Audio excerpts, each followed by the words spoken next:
क्या आपने कभी सुना है कि किसी इंसान पर किसी अदृश्य शक्ति का कब्जा हो जाए, उसकी आवाज बदल जाए, उसकी हरकतें इंसान जैसी न लगें और फिर उसे छुड़ाने के लिए किया जाए एक अनुष्ठान जिसे कहते हैं एक्सॉर्सिज्म। आज हम बात करेंगे पोजीशन और एक्सॉर्सिज्म की, यानी आत्मप्रवेश और भूत प्रेत भगाने की उन रहस्यमयी विधियों की जिन पर आज भी पूरी दुनिया में चर्चा होती है। पोजीशन क्या है? पोजीशन का मतलब है किसी इंसान पर बाहरी या अलौकिक शक्ति का नियंत्रण होना। अलग अलग धर्मों और संस्कृतियों में इसकी व्याख्या अलग अलग होती है। जैसे ईसाई धर्म में शैतानी आत्मा का इंसान पर कब्जा होना, हिंदू धर्म में नकारात्मक शक्तियों प्रेतात्माओं का इंसान पर प्रभाव होना, इस्लाम धर्म में जिन का इंसान के जिस्म पर कब्जा होना। पोजीशन के लक्षण क्या होते हैं? हम लक्षणों के बारे में बात करते हैं तो इंसान की आवाज बदल जाती है, अचानक से असामान्य ताकत आ जाती है, इंसान अजीब भाषा बोलना शुरू करता है, धार्मिक चीजों से डरना शुरू करता है। एक्सॉर्सिज्म क्या है? एक्सॉर्सिज्म की परिभाषा की यदि बात की जाए तो आत्मा या नकारात्मक शक्ति को भगाने की धार्मिक या आध्यात्मिक प्रक्रिया को एक्सॉर्सिज्म कहते हैं।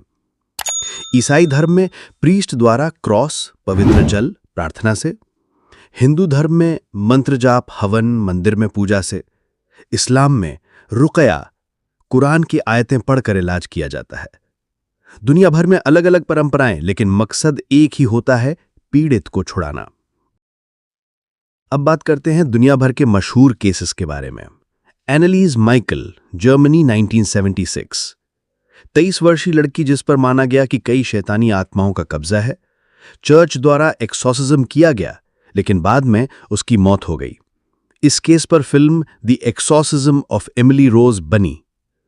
भारत के मंदिर और तांत्रिक विधियां, जैसे महाकालेश्वर मंदिर उज्जैन और मेहंदीपुर बालाजी मंदिर राजस्थान, जहां आज भी लोग भूत प्रेत मुक्ति के लिए जाते हैं।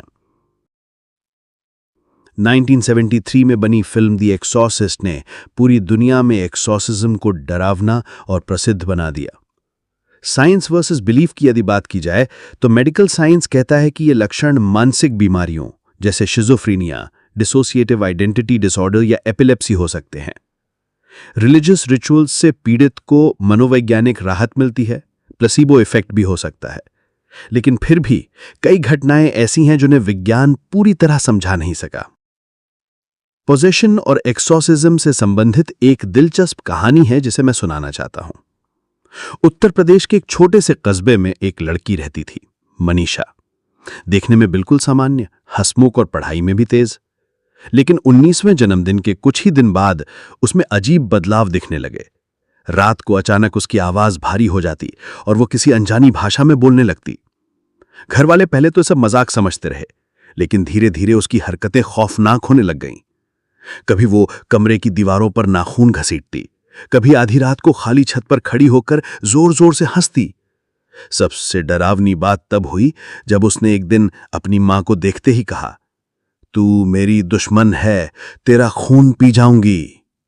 उसकी मां बेहोश हो गई और पूरा परिवार दहशत में आ गया। मनीषा का शरीर अचानक बेहद ताकतवर हो जाता। वो धार्मिक किताबों और मूर्तियों को देखते ही चीखने लगती।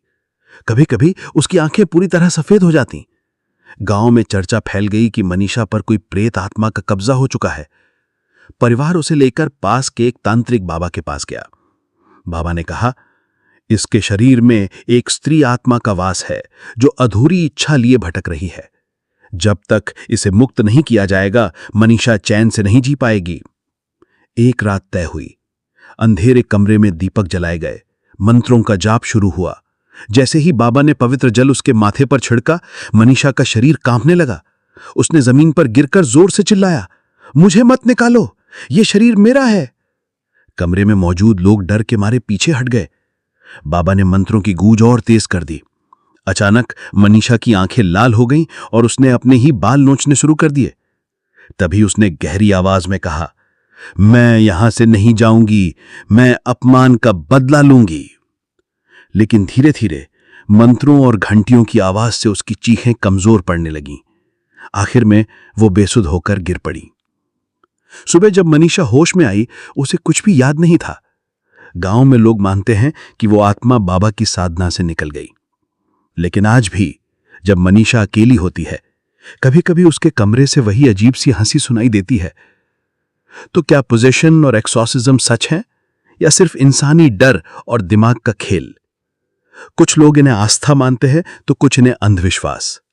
लेकिन एक बात तय है, इन कहानियों ने इंसान को हमेशा से डरा कर रखा है और शायद यही डर इन्हें इतना रहस्यमयी बनाता है। अगर आपको वीडियो पसंद आया हो तो लाइक, शेयर और सब्सक्राइब करना ना भूलें। मिलते हैं अगले वीडियो में एक नए टॉपिक के साथ। तब तक के लिए अलविदा।